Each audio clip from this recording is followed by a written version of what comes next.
Tapi tadi sholat Jumat yang jadi imamnya Abi lu. Ya di mana tuh? Yang isinya apa? Gre. Sini.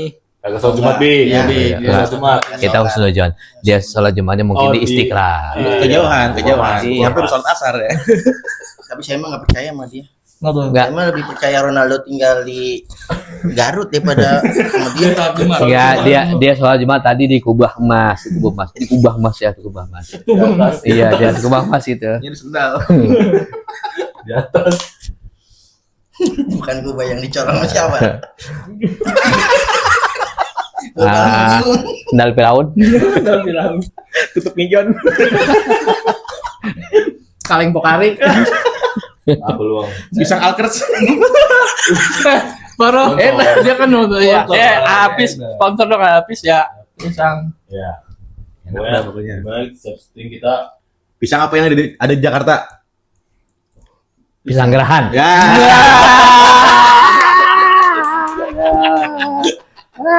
Aduh, kacau.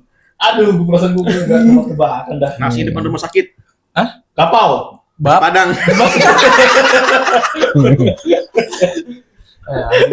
Orang-orang apa yang kagak jadi mati?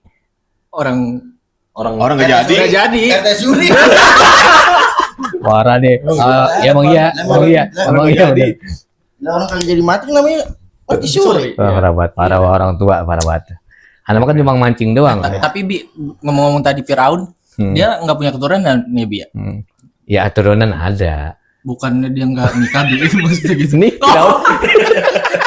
Kakek Firaun. Ini bukannya keturunan Firaun, ini budaknya Firaun. Lu ya ada yang suruh bunuh bayinya deh. Enggak juga. Tapi si Firaun sendalnya ukuran berapa? 35. 35 kecil anjir. Buat jempolnya. Tapi emang Bi, kan kalau itu banyak kaki lu segede nabi emang zaman dulu. Iya, kan sepeda Nabi Adam tuh yang ibu-ibu Sepeda gede banget tuh. Iya. Sepeda Nabi Adam Emang Enggak. Kalau ada memang sepeda gede gitu di Jeddah. Mungkin kalau mudah-mudahan ente bisa berangkat ke Saudi lah. Nah, itu di Jeddah ada sepeda yang gede. Cuma ada nggak tahu mulai dari siapa ngomong itu kayaknya mah orang Indonesia juga. Iya. Orang Indonesia juga. Yang disebut itu sepeda Nabi Adam gitu. Emang saking gedenya. Nah, kemudian orang-orang yang mungkin kemakan hoax ya bilang itu benar. Sampai nenek-nenek bilang, "Nenek di sana ngeliat sepeda Nabi Adam" lah gitu. Tapi katanya itu Gunung Bromo itu bekas mangkoknya Nabi Adam. tuh kan ada baik. Enggak ini kalau ini gue baru dengar tadi. Ini mah makan hoax. Ya ini mah dibikinan sendiri yang hoax anjir. Hoax ini bapak. Mau saya doain.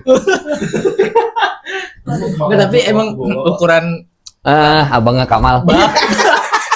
Ada Yahma.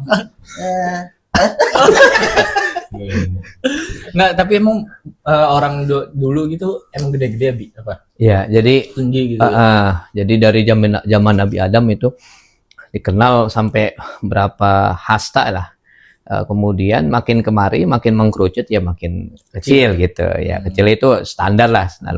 Ya, jadi kalau anggapan mungkin orang ada yang sampai tinggi kemudian istilahnya berapa puluh meter itu benar nyata dulu di zaman dulu. Ya, zaman Nabi Adam memang ada kisahnya beliau dalam satu riwayat memang beliau tingginya beberapa hasta gitu. Ya, satu hasta itu ya satu lengan lah nih satu hasta itu. Satu lengan ya. Jadi maka beliau itu kurang lebih berapa hasta. Nah, artinya ya semakin kemari ya mungkin ya Allah takdirkan ya tubuhnya makin mungil, makin kecil. Termasuk usianya juga ya dalam hadis Nabi kita ini cuma 60 sampai 70 tahun. Keumuman kata Nabi sallallahu alaihi wasallam beliau menyampaikan usia umatku itu ya 60 sampai 70 tahun begitu. Ya kalau sampai 70 lebih itu bonus lah gitu. Dalam artian secara golib secara umumnya ya 60 sampai 70 tahun. Tapi dahsyatnya ya itu alhamdulillahnya kita bersyukur walaupun usia kita pendek-pendek tapi Allah kasih pahala begitu banyak. Beda dengan umat-umat Nabi terdahulu ya sebelum zaman Nabi Muhammad itu sallallahu alaihi wasallam. Nah itu ya mereka walaupun ratusan tahun tapi usianya ratusan tahun, tapi pahala mereka itu mencapai sesuatu itu harus memang betul-betul ya, bahkan doa mereka itu ya baru diijabah ketika doanya bertahun-tahun. Tapi dahsyatnya kita, alhamdulillah ya, kita bersyukur menjadi umat Nabi Muhammad SAW itu, kita doanya kita benar-benar ketika Allah sudah waktunya mengijabah, yaitu cepat gitu, sangat cepat lah, sangat cepat lah. Ya itu benar-benar kita bersyukur menjadi umatnya Nabi Muhammad SAW. Nabi Muhammad 40 tahun umurnya, Bi. Ketika jadi nabi, ya diangkat nabi. Iya. Ah. Info aja lagi nih. Iya. Tapi manusia bisa mengkerucut gitu sampai kecil ini tuh gara-gara kebanyakan makan mecin atau gimana sih? itu lebih ke ini ke dokter lu nanya. Ya benar. Kebanyakan nyawit. Nyawit. Nyawit kan. Nyawit ya? Nyawit. Dia diem aja kenapa sih nih? Kayaknya Bi. Sakit nih. ente. Kemarin Aduh. banyak mau yang ditanyain. Oh, enggak mau nyanyi. Iya. Jangan-jangan ente ampek ya? Ampek ya. Bantuin. Lagi kamu. Ini biji ya. Coba ini kenalin doang. Nah, ini siapa sih namanya? Oh, Nama saya Richard. Oh, Richard. Richard ini. Richard Suri. Itu di aplikasi Oh, namanya Richard. Di aplikasi. Oh ya. Richard. Enggak, nama panjangnya saya tahu. Siapa? Daging rica-rica. Bang. Aduh, bisa. Bisa. Pedes tuh. Iya. Pedas. benar. Juga. Kadang meletis gitu. Enggak juga kadang-kadang. Oh, celemek korun. Ini kemana Tapi ini? ini kalau nuduh orang tua lewat aplikasi itu sebagiannya apa namanya bisa disebut menjadi anak durhaka nggak sih? Nuduh apa tuh? Nuduh orang tua lewat aplikasi, Nuduh orang tua lewat aplikasi gitu. Nuduh Zaman itu. sekarang. Maksudnya nuduh gimana? Jadi begini Pak Ustadz, nih dia download micet, Oh. namanya nama dia, cuman pakai foto bapaknya. Itu Paham. 100 meter bisa COD. Gimana ya Ustadz? Allah. Itu namanya nuduh itu. Pakai foto orang tuanya itu. Bener. Bukan udah fitnah itu. Tapi Kan enggak, itu kan lu sendiri. tapi emang persetujuan Bapak ya? Iya. Oh. Aduh, Pak RT maafin ya, anaknya Pak RT maafin. Buka rahasia maafin Pak RT. Saya kebuka. Iya. Ganti foto. Itu. Foto siapa? Foto adiknya. Ya intinya aplikasi begitu ya, hapus-hapusin lah. Tapi Ya. kalau jualan Pak, kita jualan lewat micet, tapi enggak jualan ini ya, Iya. bukan jualan yang cewek-cewek maksudnya, maaf gitu Iya. ya. Kita jualannya kayak, maaf nih, lagi tuh ada teman saya jualan apa namanya? Belum. Jualan kayak Pokoknya buat muka-muka gitu. Oh ya, pokoknya jualan sesuatu yang jualan Iya. yang boleh lah, halal gitu. Apa ya? Emang bisa?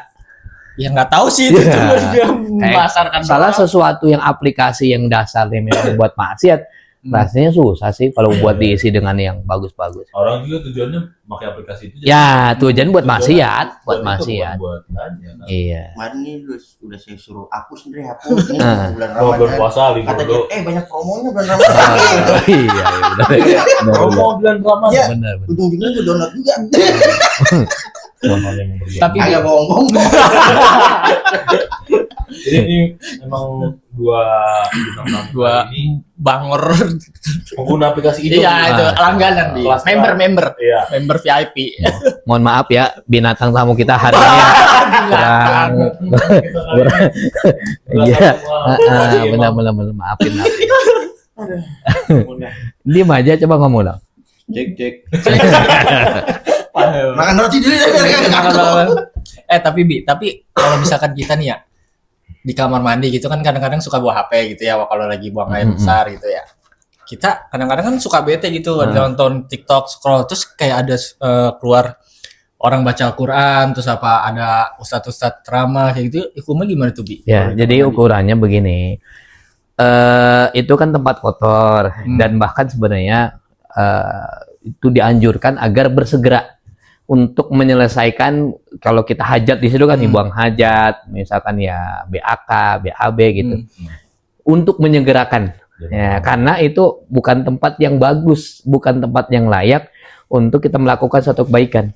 Makanya kenapa kalau kita keluar dari kamar mandi itu ada doanya, ya. Masuk kamar mandi ada doanya, kemudian keluar kamar mandi ada doanya. Ya, bahkan doanya itu kan ketika mau masuk kamar mandi, itu Nabi mengajarkan Allahumma inni a'udzubika minal khubuthi wal khaba'ith. Ya, khubus dan khaba'ith itu adalah kalimat istilahnya sesuatu kotoran, termasuk bahasa untuk setan dan sebagainya. Sampai-sampai Nabi mengajarkan doa begitu karena dalam kamar mandi bukan sesuatu yang tempat yang layak, tempat yang baik. Itu. Bahkan ketika keluar kamar mandi kita diajarkan oleh Nabi mengucapkan kalimat hamdalah, alhamdulillah. Ya, artinya sesuatu kita selesai menyelesaikan hajat kita di dalam itu tempat yang kotor, jangan berlama-lama. Ya mohon maaf ya, kadang-kadang ada yang di situ ngerokok, ada yang di situ scroll medsos macam-macam gitu ya. Dia mah enggak, kalau nggak itu nongkrongnya di kamar mandi dia mah. Ya. Ada kopi nih. Nah, apalagi kalau tadi Sampai bawa termos. apalagi kalau tadi disampaikan misalkan ada ceramah atau sih ya, itu sesuatu yang udah kurang layak lah. Masih banyak tempat yang masih layak, masih bagus untuk mendengarkan ceramah dan sebagainya. Kalau itu scroll aja ya misalnya. Ya, betul. Intinya kalau masuk kamar mandi atau toilet jangan bawa sesuatu gitu aja. Jangan bawa HP, bawa apa macam-macam dan sebagainya. Begitu, apalagi sampai bawa sabun. Nah, karena sabun udah ada di dalam, ngapain bawa? Iya. Masih sabun ini. Iya, ngapain bawa lagi? Iya. Terus pakai sabun cair, sabun yang batang. Cair di batang ya. Cair pakai sabun batang gitu. Iya. Betul.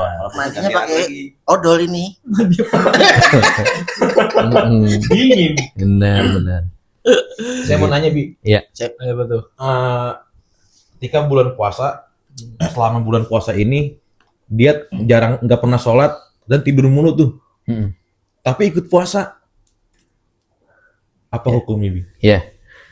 Sebenarnya itu kalau orang puasa dengan ketika dia tidak sholat, itu puasanya sebenarnya tetap sah. Tetap sah secara fikih, tetap sah. Akan tetapi ya pahala puasanya berkurang. Karena dia apalagi sampai meninggalkan sholat. Sampai ada analogi begini, bagaikan orang pakai baju tidak pakai celana. Dia pakai baju tapi nggak pakai celana. Ya, ternyata pakai rok karena perempuan. Iya benar. Iya, artinya orang yang ketika sepanjang hari puasa dia tidur terus sampai ninggalin sholat, ya itu berarti dia ya mengurangi ya nilai-nilai ibadah puasa itu sendiri. Itu ya puasanya sah secara fikih selama dia tidak makan minum sebagainya. Tapi puasa itu kan masalah pahala kan itu urusan Allah lah.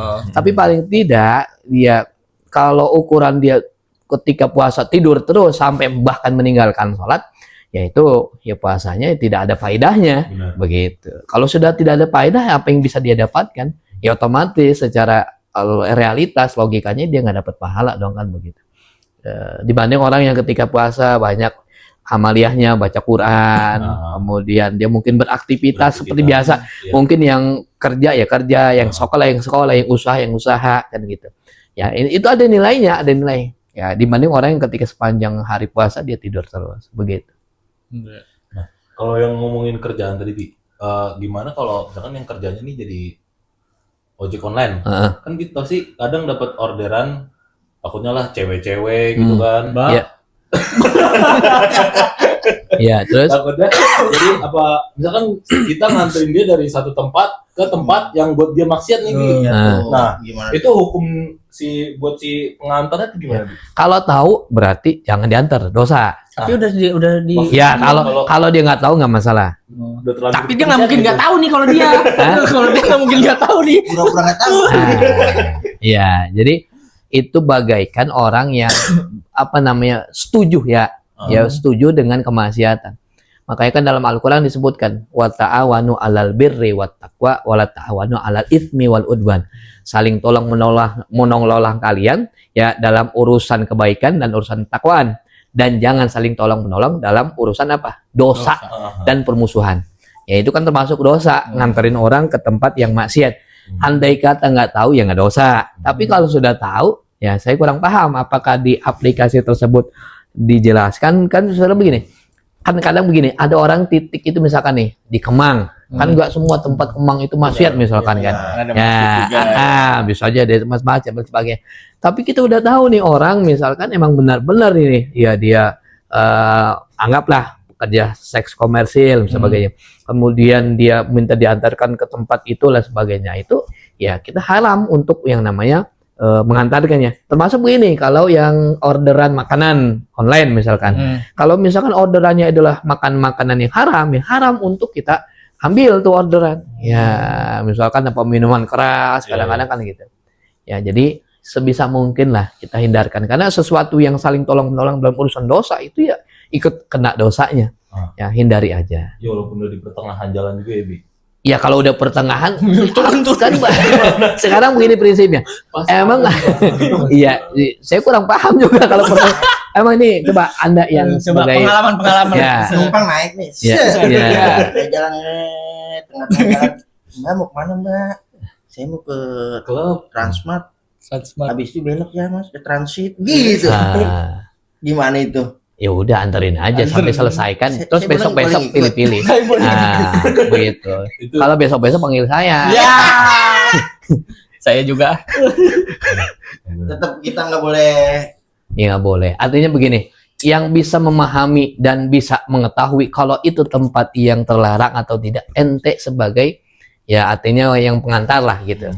Ya, andai kata memang tempat itu maksiat, hindari. Gitu. Atau kalau bisa ente tolak atau gimana dengan cara ente lah. Gitu. Tapi kalau sekiranya itu tempat aman, yang ente bawa adalah orang yang menuju tempat yang aman, ya bahkan begini, prinsipnya sebaliknya ketika ada orang yang ente anterin, misalkan dia mau pas lihat dia mau ke Istiqlal, sedangkan di Istiqlal ada tempat pengajian misalkan, Iya. atau dia mau yang namanya sholat berjamaah tarawih di Istiqlal, ya. ente kebagian pahala. Iya. Yeah. Kebalikannya. Kebalikannya, Yang ente tadi. dapat pahala.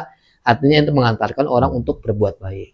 Begitu. Terus kalau misalkan dia nih emang tuh kayak tadi yang dia bilang dia mau apa tadi ke tempat Transit. maksiat ya kayak gitu. Terus tiba-tiba dia belokinnya ke masjid tuh. Saya Mbak ikut saya aja sini ngaji gitu. Itu gimana tuh? Benerin. Jangan Mas saya nggak mau senjata Iya, gitu. iya. Lalu sebentar. Ini Gucci pindahin dong. Iya ya ngapain sih? Gimana? Iya ngapain sih? Lagi ngimak. Ini Gucci pindahin. Pak. Gucci Iya. pindahin. Sebenarnya bukan lagi nyimak emang pelakunya ini. Iya, ini Gucci. Iya, dalam hati lu Aduh. gue ini. Ini gue mau nanya benernya nih. Iya, Apa? namanya ya apa? Nanya. Coba Ya, saya nggak mau ngomongin orang. Hmm. Ini kelakuan saya tadi. Tadi kan saya udah niat sholat tarawih. Pas udah pertengahan sholat. Ya udah anggap ini lu aja sholat, ya. emang gua. Emang gua tadi pas selesai sholat Isya. Jadi males tuh mau tarawih. Hmm. Saya tinggalin lah sholat tarawih. Nah, menurut pertanyaan saya, dosa apa enggak? Bi? Iya, sholat tarawih itu kan sunnah. Sunnah. Ya, artinya kalaupun ente tinggalkan ya tidak berdosa. Kan begitu. Tapi kalau secara hitung-hitungan ente kalah dengan apa namanya hawa nafsu ente. Itu. Hawa nafsu ente pengennya udah pulang aja. Misalkan gitu. Karena malas. Kan bawaan malas benar itu kan hawa nafsu. Nah, mestinya ente lawan. Gitu. Tapi kalaupun misalkan ente terjebak, misalkan udahlah saya pulang, saya nggak mau tarawih, ya tidak dosa karena tarawih itu kan sunnah. Tapi semakin lama kita, ya istilahnya kita ngikutin hawa nafsu kita, jangankan nanti meninggalkan yang sunnah, bisa jadi nanti meninggalkan yang wajib aja kita bisa lakuin. Kalau kita nggak ngelakuin, ngikutin hawa nafsu. Termasuk naudzubillah, ketika ngikutin hawa nafsu, yang haram, yang maksiat pun bakal kita ngikutin. Karena kita ngikutin hawa nafsu. Nah, maka pelan-pelan lah, ya pelan-pelan. Kalau emang capek kan begini, sebenarnya tarawih itu ya, ya kita ya inilah ada tarawih di masjid musola itu yang 20 plus witir jadi 23, ada yang 10 plus witir itu apa 11 ya, 8 kemudian witirnya 3 berarti 11 gitu. Yaitu ukurannya silakan yang mau kita nyamannya gitu. Ya artinya bukan masalah banyak jumlahnya, tapi intinya adalah kualitas di dalamnya. Andai kata memang kita lebih senang dengan tarawih 20 plus witir 23 ya jadi 23 itu ukurannya. Kalau capek istirahat dulu gitu. Bahkan kalau sholat sunnah itu ketika kita misalkan capek boleh kita sambil duduk ya, boleh, Kayak bahkan sambil tiduran aja boleh, walaupun nanti pahalanya beda. Iya, tapi kalau sambil tiduran mah ya kayaknya berlebihan. Ya, bisa-bisa orang nanti bawa ke RSUD misalkan, wah ini orang iya, Pokoknya kalau sambil tiduran kata sejadah. iya benar, ini dia kayak Gucci ya kan, di masjid.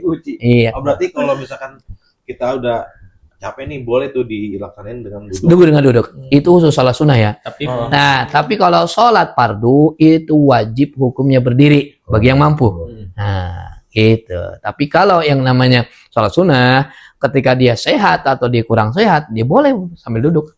Capek ya 20 misalkan. Ya udah sambil duduk begitu. Ya daripada istirahat nggak ngapa-ngapain, mendingan ikut dengan cara duduk. Silakan aja.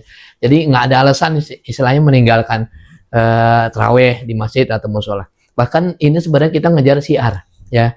Kalau terawih itu sebenarnya bisa juga dilakuin di rumah. Tapi kenapa selalu digaungkan untuk dilakukan di masjid musola? Ini buat syiar. Ya, syiar masjid, syiar musola, syiar di kampung kita, di wilayah kita. Kalau banyak anak muda apalagi yang melaksanakan salat tarawih berjamaah di masjid musola, itu kan syiarnya ada satu kebanggaan, ada satu kebahagiaan. Bahkan orang tua kita kalau ngeliat kita, wah, Masya Allah anak muda yang masih kompak, pada di musola, pada di masjid, pada berjamaah. Sekalipun barangkali mungkin kalau capek mungkin duduk dulu dan sebagainya. Asal ada orangnya di masjid musola. Biar kata lagi petasan, sarung di belakang ya. itu gimana, Bi? Ya kalau itu ya janganlah. Kecil-kecil gitu. Ya kalau itu nanti ditertibkan pelan-pelan. Jadi yang penting ada orangnya, ada wujudnya. Sebagaimana Andre nih hari ini, ada orangnya nggak masalah, walaupun diem aja kayak ya namanya ya. Bangku. Ya bener, diem aja nggak masalah, yang penting ada orangnya kan oh, gitu. berarti kita misalkan datang nih, sholatnya witir aja, ntar witir aja. Ya nggak masalah, ya nggak masalah, karena kan sunnah kan, nggak masalah. Karena memang lagi-lagi sekali lagi itu ada syiar kaum muslimin ya, syiar agama kita. Jadi apalagi kalau itu banyak di masjid musola anak-anak muda kita ini, makanya teman-teman ya, jadi jangan sampai masjid musola di kampung kita, wilayah kita itu sepi. Ya. Kalau ada anak-anak muda itu seneng ya, Masya Allah. Maka ramaikan, makmurkan masjid musolanya, bukan hanya awal-awal saja, tapi sampai akhir ramadan.